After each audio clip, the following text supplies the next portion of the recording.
अस्सलाम वालेकुम नाज़रीन, उम्मीद है आप लोग सब खैरियत से होंगे। Welcome to my show, welcome to my channel. मैं आपसे मुखातिब हूँ अल-ख़बर सऊदी अरब से, आपकी अपनी host Kavia. Thank you so much for joining. और आज मौसम बड़ा अच्छा है, सर्दी बिल्कुल भी नहीं है। I am really enjoying a lot. और मैं इस वक्त यहाँ पे मौजूद हूँ अपने घर से बहुत करीब। यहाँ पे एक नया एवेन्यू खुला है अतियाफ़ के नाम से, and I just decided to check it out. So it's a wonderful place and it's just on a walking distance from my house. सिर्फ 200 मीटर दूर ये वॉकिंग डिस्टेंस है आप। और the beauty about this place is that कि आप देख सकते हैं, I try to show you around. बिल्कुल बैक में just across the street is the Khobar Corniche. बहुत खूबसूरत है ये। इंशाल्लाह उसके ऊपर भी पूरा प्रोग्राम करेंगे to show you around. So this is really मैं तो देख के हैरान रह गई, क्योंकि बहुत ज़माने के बाद, ओह यहाँ पे लाइट नहीं आ रही, बहुत ज़माने के बाद I just decided to look around, एक वॉक। क्योंकि कोरोना के बाद बहुत वक्त हो गया, बाहर नहीं निकली थी मैं, तो बहुत खूबसूरत लग रहा है। आज पूरा चाँद भी निकला हुआ है। I don't know if I can show you that, I will try to, लेकिन मेरे पास अभी इतना अच्छा कैमरा नहीं है कि उसको सही से जूम इन कर सके। पर it's beautiful, the view is fantastic. और जो कुछ यहाँ पे बनाया है, it's really amazing amazing. And it's just on a walking distance, 5 minute की भी वॉक नहीं है मेरे घर से, just on the back side. मैं कुछ दिखाऊंगी रोड साइड कैसी है मेरे घर के जो मेन रोड है। But it's really beautiful. I am so happy it's just around the corner.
And the view here is fantastic. The decor they have done. And Atyaf Avenue में जो एक इन्होंने 7 डिग्रीज़ के नाम से ब्रेकफास्ट के लिए खोला है, it's actually kind of like a cafe, not just for breakfast, but it's open round the clock throughout the day. खुला हुआ होता है from 6 a.m. to 12 a.m. That's in the night, the midnight.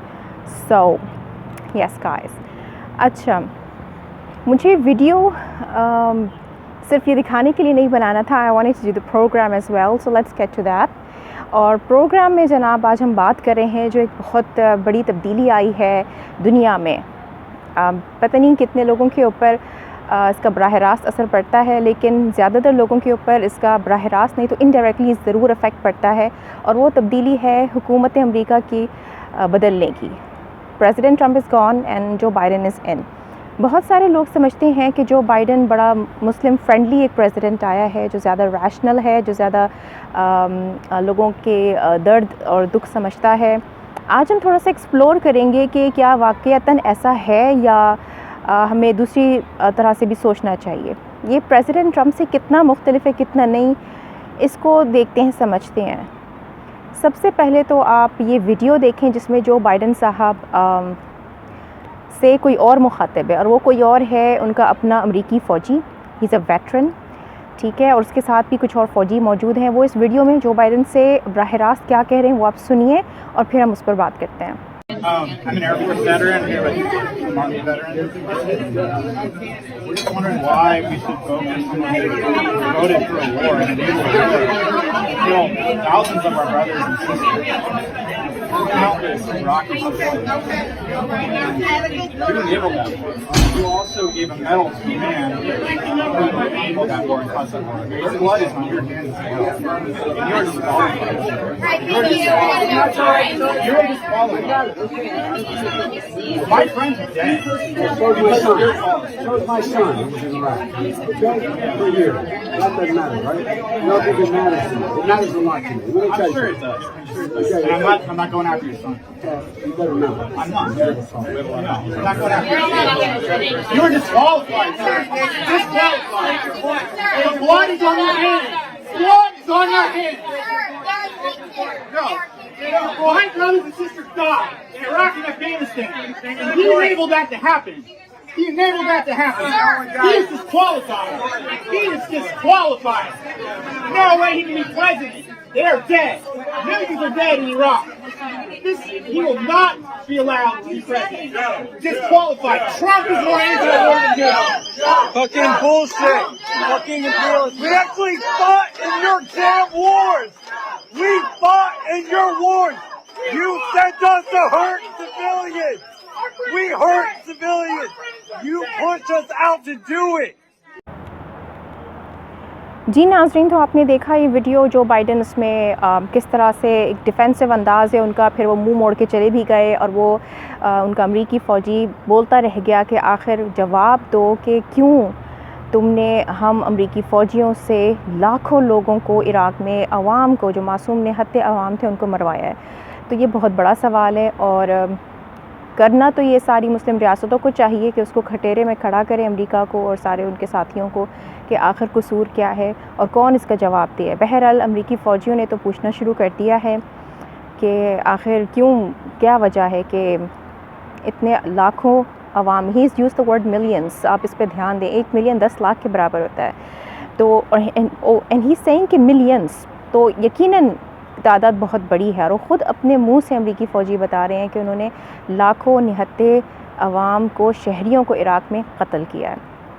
और उसका ज़िम्मेदार कौन है? अगर जो बाइडन, उनमें से सारे ज़िम्मेदार हैं, काफ़ी सारे लोग हैं, लेकिन ज़ाहिर जो बाइडन उनमें से एक ज़रूर है। तो हमें सोचना चाहिए कि ही सच अ प्रो वॉर पर्सन, इतना वो उसमें जंगी जुनून की कोई कमी नहीं है। तो क्या हमारे लिए ये सोचना जायज़ है कि जो बाइडन बहुत मुस्लिम फ्रेंडली आदमी है? ये एक सवाल बनता है। फिर उसके बाद अब आप एक ये वीडियो देखें जो कुछ वक्त पहले सरफेस हुई, लेकिन अब ये इसलिए रेलेवेंट है क्योंकि जब ये वीडियो बनी थी उस वक्त जो बाइडन तो कैंडिडेट भी नहीं थे। जब ये वीडियो सामने आई उस वक्त तो ये प्रेसिडेंशियल कैंडिडेट भी फाइनलाइज़ नहीं हुआ था कि ये इलेक्शन लड़ेगा। तो अब तो ये बन ही चुका है। तो अब आप ये देखें कि इस वीडियो में ये किस तरीके से अपनी चालबाजियाँ बयान कर रहा है एक पूरी टीम के साथ। और वो चालबाजियाँ किसके ख़िलाफ़ हैं? हमारे और आपके सब के मोहतरम, मुझे तो खैर बहुत पसंद हैं, मैं उनको दिल से अपना एक मुखलिस कायद लीडर मानती हूँ। वो हैं तुर्की के सदर रजब तैयब अर्दवान साहब। उनके ख़िलाफ़ ज़ाती तौर पे ये आदमी जो बाइडन कितनी नफ़रत से उनके ख़िलाफ़ साजिशें करने का प्लान बता भी रहा है और पूरे कन्विक्शन के साथ, यानी वो कह रहा है कि मुझे करना ही है और पूरा उसका साथ उसका स्क्वाड की तरह के एक टीम उसकी बैठी हुई है जिसमें उस मीटिंग में वो उनको बता रहा है कि मैं कैसे करूँगा। ये आप वीडियो देखें फिर इस पर बात करते हैं। And so what I think we should be doing is taking a very different approach to him now, making it clear that we support opposition leadership, making it clear that we are in a position where we have a way in which was working for a while to integrate the Kurdish population who wanted to participate in the process in their parliament, etc. Because we have to speak out about what we in fact think are wrong. He has to pay a price.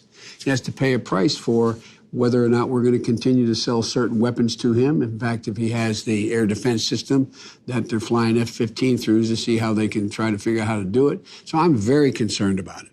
I'm very concerned about it. But I'm still of the view that if we were to engage more directly like I was doing with them, that we can support those elements of the Turkish leadership that still exist and get more from them and embolden them to be able to take on and defeat Erdogan, not by a coup, but by the electoral process. He got blown out He got blown out in Istanbul. He got blown out, his party. And so what did we do now? We just sit there and you yielded. The last thing I would have done is yielded to him with regard to the Kurds. The absolute last thing. And I had a couple of those meetings with him about the Kurds, and they did not clamp down at the time. And anyway, so we have to make it clear that if they're looking to, because at the end of the day, Turkey doesn't want to have to rely on Russia. They've had a bite out of that apple a long time ago. But they got to understand that we're not going to continue to play with them the way we have. So I am very concerned. I am very concerned. I'm very concerned about our airfields and access to them as well. And I think it takes an awful lot of work for us to be able to get together with our allies in the region and deal with how we isolate his actions in the region, particularly in the Eastern Mediterranean relating to oil and a whole range of other things which take too long to go into. But the answer is, yes, I'm worried.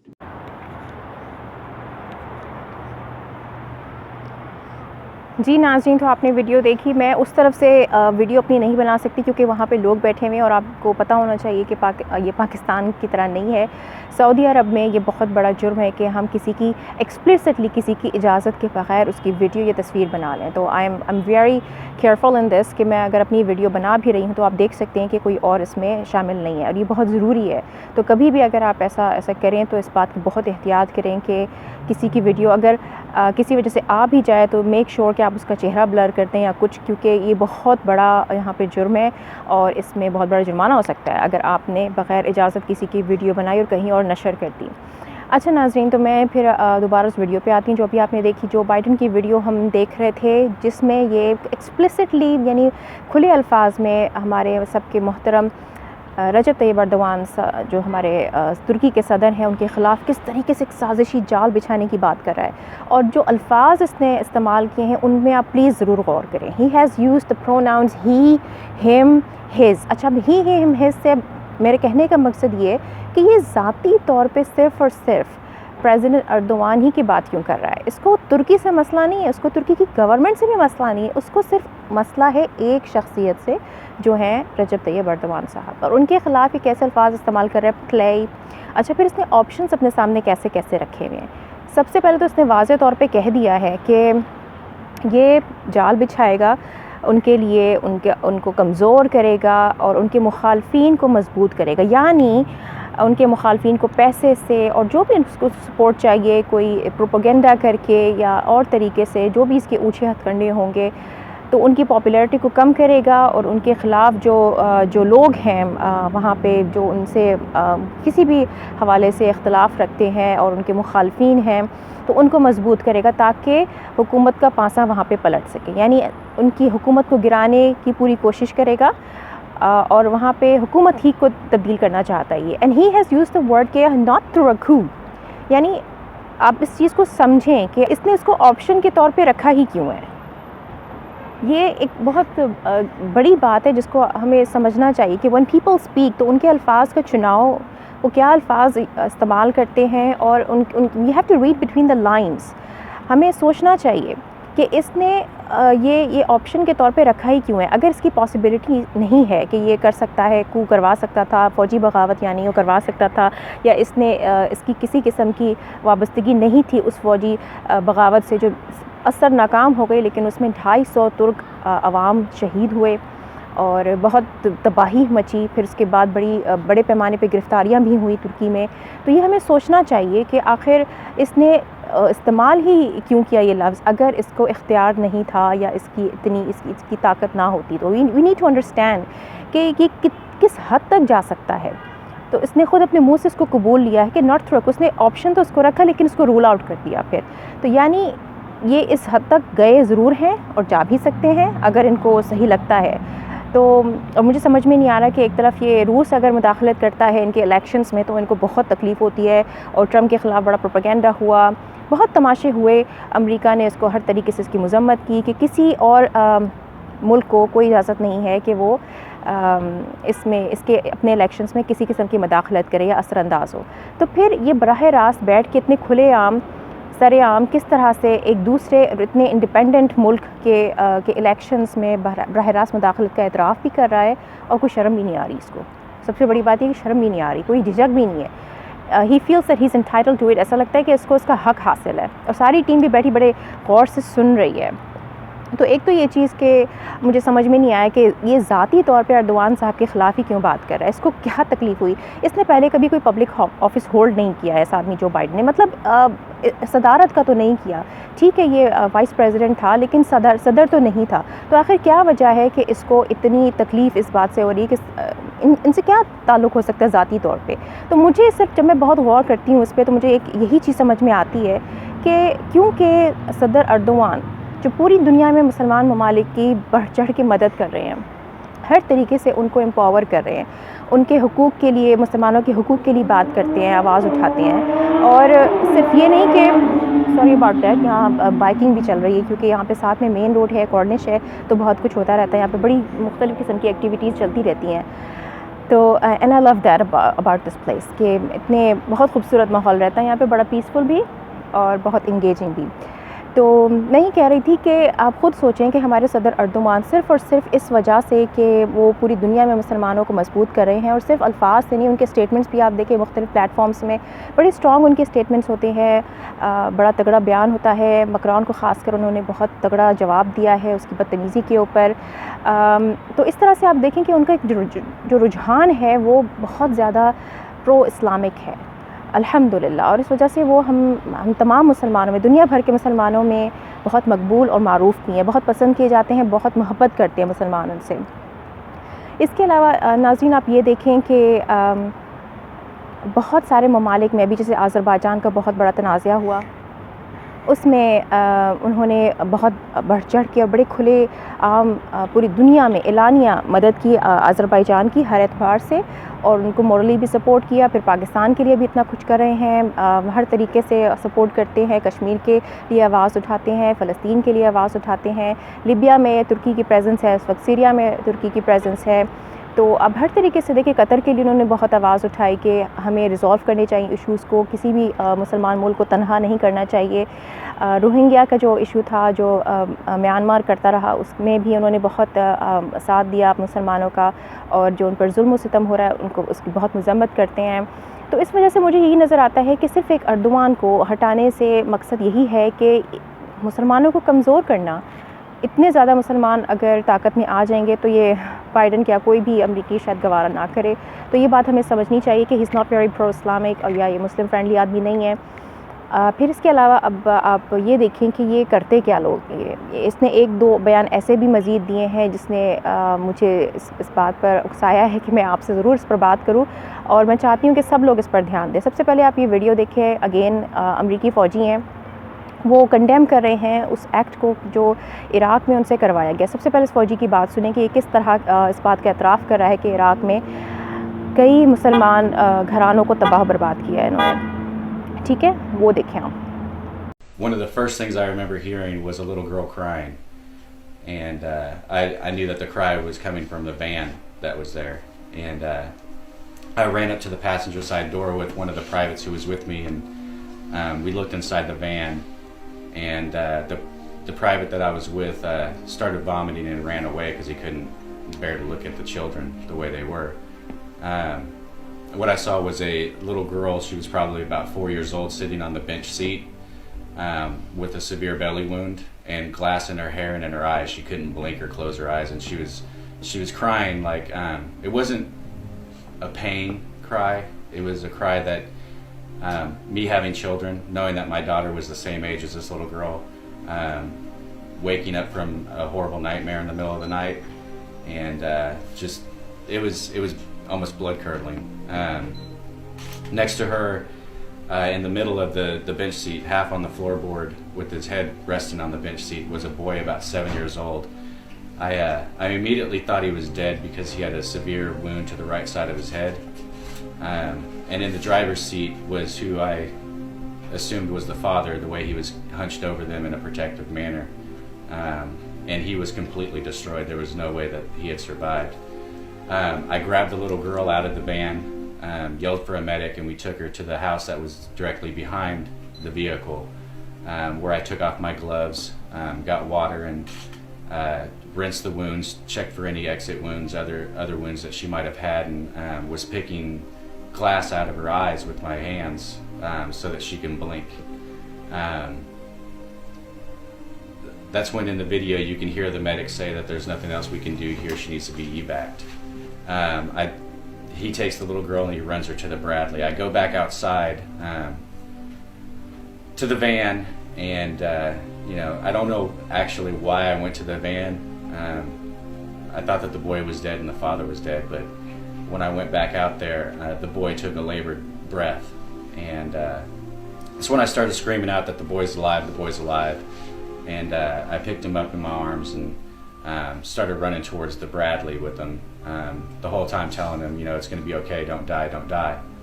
And at this point, he looked up at me, just for a split second, then his eyes rolled back into his head.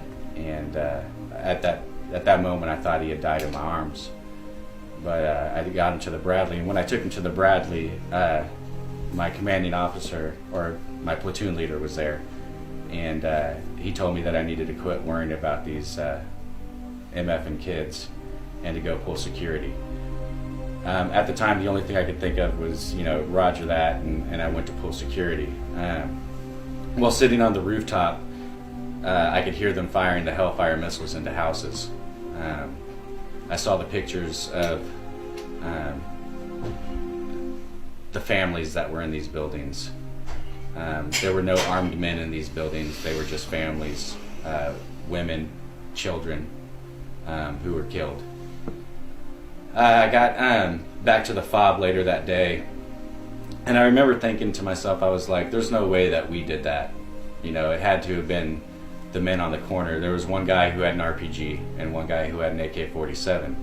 And, from being over there, you're like, okay, well, these guys are obviously insurgents if they have weapons, not knowing that these other men were cameramen. And what frequently happens in Iraq is if there's a person with a camera, people will come out of their homes and say, hey, look at me, this is what I have, put me on TV, put me on the news, make me famous, now pay me for my picture. There was no RPG rounds in the RPG. So that, to me, my reaction is that I don't think that they were armed to fight us. They were just showing off for the cameramen that were there.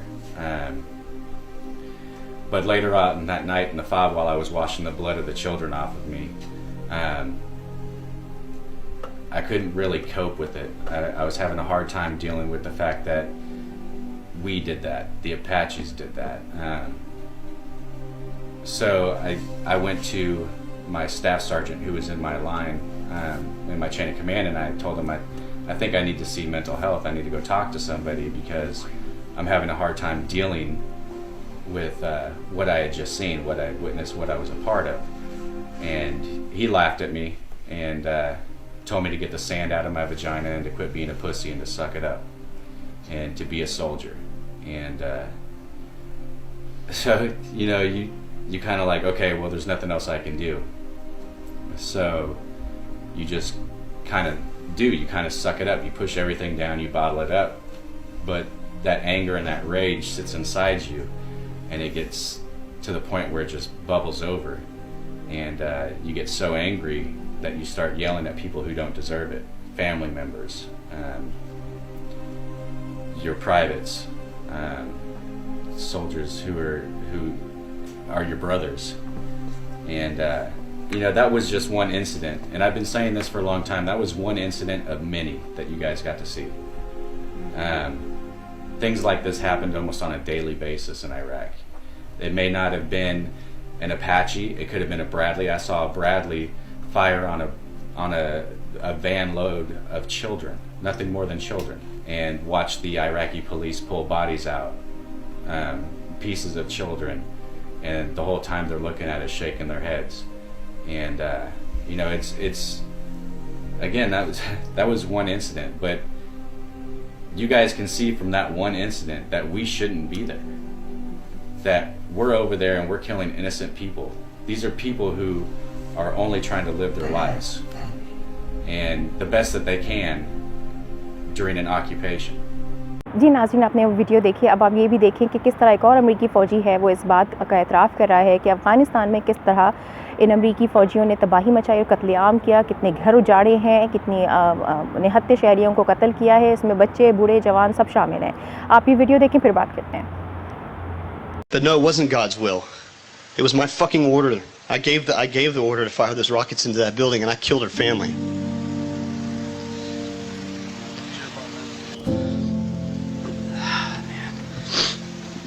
A few months after I was there, I mean, a lot of things weren't sitting right with me. The command structure, the missions that we were getting didn't make any sense.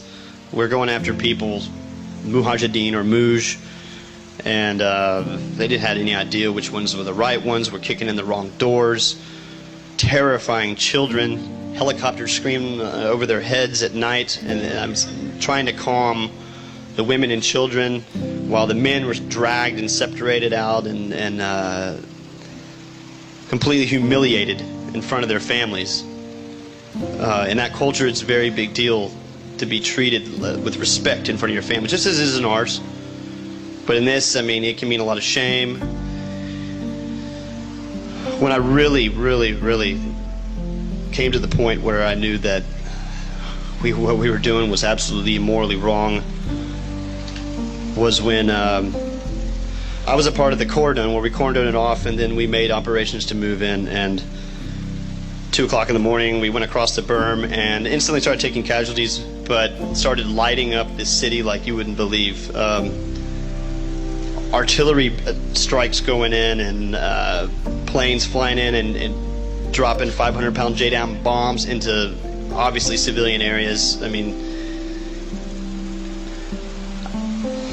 my platoon was tasked with moving down a certain sector from the north side of the city, and of course we had to take every building block that we went through, and we had already come up to like a four-story like apartment building, and we had encountered heavy resistance from there, and there was no way that we were going to be able to clear it with using people, so we called an airstrike on it, well, a helicopter strike with it, and after a couple of them, the building just completely collapsed in.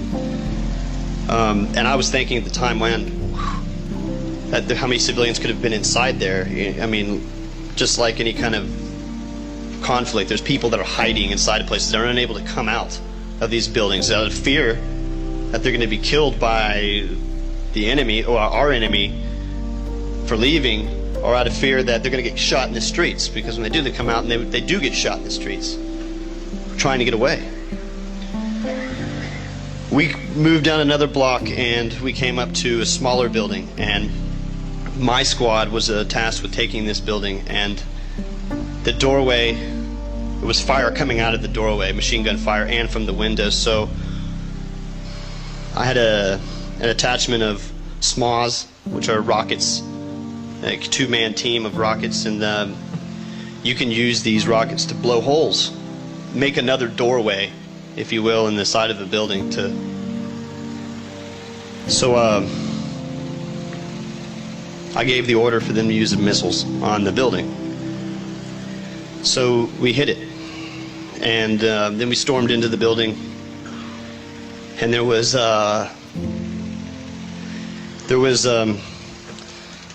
two 14, well, looked about a 14-year-old kid, a 6-year-old kid, and a young, maybe could have been her husband, I couldn't tell because he was so messed up, and a woman that was bleeding, but not severely, and all she was screaming, "Why, Laish, Laish," and I broke down. I leaned up against the wall, and as my rest of my Marines cleared through the building, and I sat there with the corpsman trying to do something about it. But I started to cry. I wanted to rip my hair out, what hair I did have, and go nuts. And the woman, seeing my reaction, came up to me and put her hand on my cheek and said, "Inshallah," which is God's will. Because these people over there Doesn't matter what bad things happen to them. That they can accept it right away as God's will because they're deeply religious. But no, it wasn't God's will. It was my fucking order. I gave the order to fire those rockets into that building, and I killed her family. And that's when I knew that I was put in a situation where I had to do that. I thought I had to do that to keep myself and my Marines alive, thinking that, well, man, that was the best thing I could do at the time. Well, I have to live with that decision. जी नाज़रीन, आपने ये video भी देखी तो आपने दोनों videos में देख लिया कि ख़ुद अमरीकी फ़ौजी हैं। मज़ीद बहुत सारी वीडियोस भी अगर आप सर्च करें तो आपको मिल जाएंगी। मुझे ये दो बहुत अहम लगी क्योंकि इसमें कैटेगोरिकली वो बिल्कुल ख़ुद एक स्टेटमेंट दे रहे हैं कन्फेशन के तौर पे, और साथ में सवाल भी उठा रहे हैं कि आखिर वजह क्या है। तो हमें भी सवाल उठाना चाहिए कि क्या वजूहात थी कि निहत्ते मुसलमान शहरियों को अफ़गानिस्तान में, इराक़ में इतना कत्ल किया है। ठीक है, उनका मकसद है रजीम को गिराना और जगह को कब्ज़े में लेना, तो इसके बाद उन्होंने निहत्ते मुसलमानों को कत्ल क्यों किया है। अब इसके साथ साथ आप इस स्टेटमेंट को जोड़ें जो ये लोग इसने अभी आके दिया है जो बाइडन ने, कि इतने लोग 9 लाख अमरीकियों ने एक हफ़्ते के अंदर जो अनएम्प्लॉयमेंट अलाउंस होता है उसमें रजिस्ट्रेशन करवाई है। यानी 9 लाख लोग इस वक्त बेरोज़गार एक हफ़्ते के अंदर हुए हैं और उन्होंने रजिस्ट्रेशन अपनी करवाई है एक हफ़्ते के अंदर। ठीक है, फिर उसके बाद 14 लाख लोग वो हैं अमेरिका में जो अपने रेंट नहीं दे पा रहे। ये रीसेंट उसकी स्टेटमेंट्स हैं। ठीक है, तो अब आप इस चीज़ को कोऑपरेट करें कि इसने $1.7 ट्रिलियन का पैकेज अनाउंस किया है। किसके लिए? अपनी आवाम के लिए। किसने? जो बाइडन ने। अब सवाल ये उठता है कि $1.7 ट्रिलियन इन हालात में लोग लाएंगे कहाँ से। मैं इस बात को कैटेगोरिकली कहना चाहती हूँ कि मुझे इस पर बड़ा एतराज़ भी है, बहुत इस पर तशवीश भी होती है कि अगर इनका लाइफ स्टाइल देखा जाए अमरीकियों का, तो ये तो नशे में धुत पड़े रहते हैं, ये जाके नाच गाना इतना करते हैं, और आजकल तो इनकी तबाही हुई हुई है क्योंकि काम काज और भी नहीं है। तो इनके पास पैसा आता कहाँ से आता है।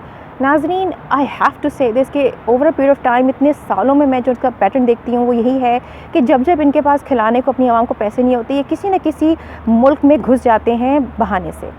और ये बात को आप इससे कोरैबोरेट करें कि देखें आपके, अगर इनको अमलाक पे कब्ज़ा नहीं करना होता मुसलमानों की, तो ये वहाँ पे कत्लेआम क्यों करते हैं। अब तो आपने सुन लिया ना अपने कानों से, और अब देख भी लिया कि ख़ुद अमरीकी फ़ौजी इस बात का एतराफ़ कर रहे हैं कि लाखों मुसलमान शहरियों को ये लोग कत्ल करते हैं।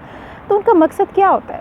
सिर्फ़ और सिर्फ जो सरकारी इनकी अमलाक होती हैं कद्दाफ़ी की, आप देख लें कि 143 टन जो उनके मुल्क के पास जो तेल था वो तो था, लेकिन उनकी ज़ाती मिल्कियत में 143 टन सोना, गोल्ड, 143 टन गोल्ड था। वो अब ये लोग चुरा के लेके भाग गए, यहाँ घुसे और लेके भाग गए। इसी तरह अफ़गानिस्तान से उन्होंने यूरेनियम और बाकी सारी चीज़ों के अलावा ये ज़ाती अमलाक भी मुसलमानों की लूटते हैं। और फिर ये इराक़ में भी यही चीज़ है कि तेल के अलावा जो ज़ाती अमलाक, भाई आप मार क्यों रहे हो? अगर आपने निहत्ते शहरियों को मारा है तो उसके आप जवाब दें कि क्यों। मुझे ये समझ में आता है कि ये लोग सारी अमलाक लूट के भाग जाते हैं, क्योंकि जब मैं इनका लाइफ स्टाइल देखती हूँ तो I am telling you the truth, मुझे कहीं से भी नज़र नहीं आता ऐसी कोई चीज़ कि ठीक है बहुत लोग हैं वहाँ पे जो मेहनत भी कर रहे हैं, और जो ज़्यादातर इमिग्रेंट्स जाते हैं वहाँ पे वही ज़्यादातर मेहनत भी कर रहे होते हैं, उनका मुल्क बनाते हैं। लेकिन वहाँ के जो लोग अपने हैं, मैं नहीं समझती, जब मैं उनका लाइफ स्टाइल देखती हूँ कि दिन में 24 घंटे होते हैं, वो उसमें नशा इतना करते हैं, जाके इतना फालतू का मूवी और थिएटर इतना देखते हैं, तो ये उनका प्रोडक्टिव काम का कहाँ नज़र आता है? मुझे तो नज़र नहीं आता उतना कि इतनी बड़ी इकॉनमी जिस तरह वो बोलते हैं। I don't believe all this really. ये किसी भी तरीके से रैशनल नहीं है कि अगर आपकी आवाम का इतना बड़ा हिस्सा, आपका लाइफ स्टाइल यही है कि आप बस अय्याशियाँ कर रहे हैं, तो अब प्रोडक्टिविटी कहाँ है फिर? और जब वो नहीं होती तो फिर इसी तरह ये लोग दूसरे मुल्कों में घुसते हैं और वहाँ से कब्ज़ा करते हैं और लूट मार करते हैं। एंड द रीज़न जिस तरह ये इसने शुरू कर दिया, और पहले से ये बता रहा था कि अर्दोआन के ख़िलाफ़ हमें ये करना है, अब ईरान को धमकियाँ चल रही हैं, तो I really don't find him in any way Muslim friendly, या उनके लिए एहसासात रखेगा। But we have to see कि how we can care to this, how we can handle this. ये हमें देखना होगा कि क्या सूरत हाल बनती है और किस तरीके से हम मुसलमान रियासतें पहले जैसी अब नहीं, अल्हम्दुलिल्लाह बहुत होशमंद हो चुकी हैं, और ख़ासकर तुर्की और अल्हम्दुलिल्लाह अब पाकिस्तान भी जिस तरह मंजर आम पर दुनिया भर में उभर रहे हैं आलमी सतह पर, तो मुझे इसकी बहुत खुशी है। तो ये था आज का प्रोग्राम नाज़रीन, उम्मीद करती हूँ आपको सबको इंशाल्लाह बहुत पसंद आया होगा। जाते जाते एक बात बस मैं ये करूँ कि बहुत सारी चीज़ें खुशी भी देती हैं और बहुत सारी चीज़ें ऐसी होती हैं जिनका ताल्लुक़ सिर्फ़ इस बात से नहीं होता कि हमारा दीन क्या है या हमारा मज़हब क्या है, वो बस इंसानियत से उसका ताल्लुक़ है। और ऐसी ही एक चीज़ माँ की मोहब्बत है जो कभी भी कहीं भी बदलती नहीं है। जी नाज़रीन, तो आपने this is where I am going to sign off और इंशाल्लाह अगले हफ़्ते आपसे मुलाकात होगी। मैं इस दौरान मुख्तलिफ़ प्रोग्राम्स भी और भी लॉन्च करूँगी इंशाल्लाह। आपने ज़रूर मुझे सपोर्ट करना है, मेरे चैनल को लाइक करें, सब्सक्राइब करें and I am going to share more details अपना Facebook, Instagram, Twitter, you can reach me in all of those platforms. और इसके अलावा मेरा ईमेल आप स्क्रीन पर आ रहा होगा, आप ज़रूर मुझे ईमेल भी कर सकते हैं, फ़ीडबैक ज़रूर दें अपना जो भी आप मुझसे शेयर करना चाहें। और thank you so much for watching. इंशाल्लाह अगले हफ्ते मुलाकात होगी। ये वीडियो आप ज़रूर देखें नाज़रीन, एक बड़ा प्यारा सा वीडियो है, it's move me a lot. मुझे बहुत बस मैं सेंसिटिव हो गई थी इस वीडियो को देख के और फिर अपनी मामा से भी मैंने शेयर किया। ये वो वीडियो है नाज़रीन जिसमें आप कह सकते हैं कि ये एक इंसानियत से वाबस्तगी है इस बात की कि माँ की मोहब्बत कैसी होती है। इस वीडियो में मैं पहले आपको बता दूं कि दोनों ख़वातीन जो हैं ये मुसलमान नहीं हैं, लेकिन इनमें से एक बेटी है और दूसरी माँ है, और माँ की मोहब्बत ऐसी है कि बस मैं अल्फाज में नहीं बयान कर सकती। आप इसको ख़ुद देख लें और समझ जाएँ। Thank you very much. अल्लाह हाफ़िज़।